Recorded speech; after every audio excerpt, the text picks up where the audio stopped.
Today, we have an update with regards to the backdoored baseball cards from Topps Chrome 2023 and Bowman Chrome 2023, respectively. If you would have seen my video from the other day, you'll have some context, but today it looks like college kids may be involved in this little, syndicate or scam or whatever you want to call it. Now, normally when you hear, backdooring in college, you think of a very different genre, but today it's about sports cards, right? And I've had a few people reach out with, the same story, all corroborated from different perspectives. I think it's a pretty interesting one. I'll talk to that today because, like I said, it looks as though college kids are heavily involved. Now, if you haven't seen the previous video, essentially I talked to how there was a larger number of low parallel cards for, certain players in Bowman Chrome and Topps Chrome 2023 that looked like they were somehow backdoored out of Topps and then were started to be sold, on the secondary market, right, through some of these Facebook groups and auction houses. Now, the thing that was a bit of a red flag about this was that none of these cards appeared to be signed by the players themselves, and it wasn't until spring training passed and these players were in attendance that some of these autos started to show up. The thing that is also a little bit concerning with this is that a lot of these players have not been pack pulled. People haven't found any footage of these players being pack pulled for these specific parallels. And like I said at the start of the video, I had a few people reach out and say, well, I've got some information on the story you talked to. Like I said, 3 or 4 people did this and gave me some context as to what they think is sort of happening. And when I say they, I mean, a few Facebook groups dedicated to baseball and things like that. And I've had multiple people tell me this independently. It is technically hearsay, but I think it's still something worth talking to and updating you all on today. So like I sort of touched on, this does involve college kids. And what the general consensus amongst these people seems to be that Topps have done this year is that they've leveraged contractors or college kids to essentially oversee the signing sessions. And I think this is how the cards themselves were stolen. Now, if you guys weren't aware, when these manufacturers hold signing sessions, they'll typically leverage somebody, either a contractor or an employee, to oversee the signing session so they can get comfort that the athlete actually signed the card, right? It's how you have that little guarantee on the back of the card where it says, Panini guarantees this auto, Topps guarantees this auto, etc.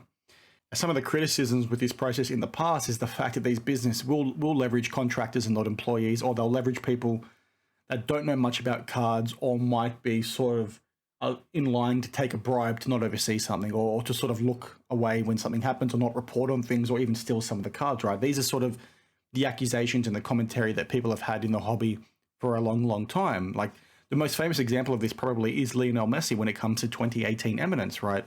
There is a strong theory out there that he did not sign these cards and that his brother did, right? There's lots of, investigations done by, autograph analysts and all that sort of thing that sort of say that's not his auto. And they'll use the term, autographs change over time, but, there's lots of questions to be asked. Now, in this specific instance, like I said, a few people essentially reached out and said, this is what's happening. I've talked to a few different people. I'm comfortable that, these people have gathered this information independently. But again, it could just be hearsay, but I thought it was worthwhile talking to it today. I'll read the comment directly from somebody that, shared with me, and I'll put some things up on the screen. So this person reached out and said, regarding your latest video, the story that has been circulating right after 2023 Bowman came out is this. This year, Topps hired some college kids to oversee the signing sessions. They were contractors and not full-time. One of those kids stole a bunch of cards or even boxes of cards, i.e., boxes of the same parallel that a player was meant to sign. Then either that person or someone else has been posting them for sale on eBay and various other, Facebook groups and things like that. Nelson Rada is one of the players affected. He's a prospect for the Angels. He has not had anything lower than a speckle out of 299 pulled out of a pack, with exception to one specific superfractor, right? Topps has known about this since it happened and has not said anything. So people are continuing to hunt for someone like Ryder with, unknowingly terrible odds of actually hitting it, right? They think it's going to happen. They think they can find it, when in reality, they're more than likely not in this pack either. And there's one card that these people seem to think is stolen that I'll put on screen now, and then one that this person, this athlete has actually signed themselves. You can sort of see that the autos look quite different. Now, again, this could be just, tinfoil theories or conversation that happens within the hobby sometimes, but I think it's sort of worth commenting on. There are a number of players in those groups of players that I showed you in that video yesterday that have yet to have any proof that they were pack pulled or anything like that. So you've either got individuals that have taken, these cards to spring training, like the theory was yesterday, and had them signed, and they've now started to trickle in on, social media and eBay and things like that. Or you've got now these cards that have been signed by people pretending to be the athlete and are now trying to flip them on the same websites. I think it's pretty alarming. It's not, overly surprising, like I touched on when we talk to the kinds of people that these manufacturers use to oversee these signing sessions. It's something that many collectors have had a gripe with when these manufacturers, in the past. I think, in my opinion, they should be doing a lot more when it comes to transparency for these signing sessions. I think, irrespective of the athlete, I think they need to be recorded in some capacity and documented, because you've got instances like this where you've got a contractor probably getting paid sweet F4, right? And they have the opportunity to steal some cards that are incredibly valuable, especially for certain prospects, and either then take them and have them signed elsewhere, or take them after they've been signed by the player and they can then flip them. Now, many people will ask the question, well, if they stole them from the signing session, why didn't they get the player to sign them first? There's lots of reasons to talk to on that, on why they did it and why they didn't do it. But when you're looking at the process that you've literally got contractors being able to handle things of that price point, it's sort of hard to argue against the other things, right? Just having contractors involved in that process is enough, to cause for concern. Now, if that is actually what happened, and Topps do in fact, know that these cards are missing, why have they not communicated that when it comes to Bowman Chrome?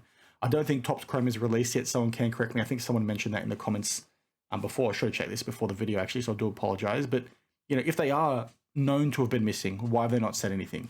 If they're known to have been missing and they haven't included them in the packs for the first batch of cards they've, produced, but they've actually replaced them in the later editions of that printing, then again, why have they not communicated that? There's a thing here that we need to sort of push back to these manufacturers on. Topps need to come out and say something. Now, Topps, I'd imagine, probably don't even know there's this kind of discussion happening within the hobby.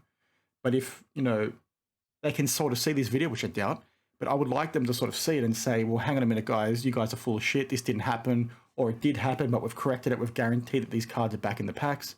Or if that is the case, Topps, why haven't we seen anybody hit them yet? It's just a bit strange, but that's sort of the messaging I'm looking for, right? Not being completely silent. I've talked to this in the past as well about, these businesses getting on their high horse and thinking they don't need to talk to me, or they don't need to talk to you as collectors through some of these YouTube channels or Instagram pages because they think the problem is so ridiculous that they don't even want to comment on it. This is one of those things where it doesn't even matter how ridiculous it is. Just come out and say something. Surely you've got a team out there that's sort of seeing this kind of conversation happen on social media. And it might be something as simple as do a quick post on your Instagram, or giving me a quick DM and say, Daniel, this is what happened. Can you please give an update to people? Right? That's very simple. And I don't understand why so many businesses in this industry are so freaking scared to sort of engage in that kind of conversation. Now, I know I'm going on a bit of a rant right now, but I just wanted to give you all that update because it is, an interesting one. It is just a theory right now, but it seems to be the general consensus based on what people have heard regarding whispers and things like that. But again, we've not seen certain players have certain parallels hit.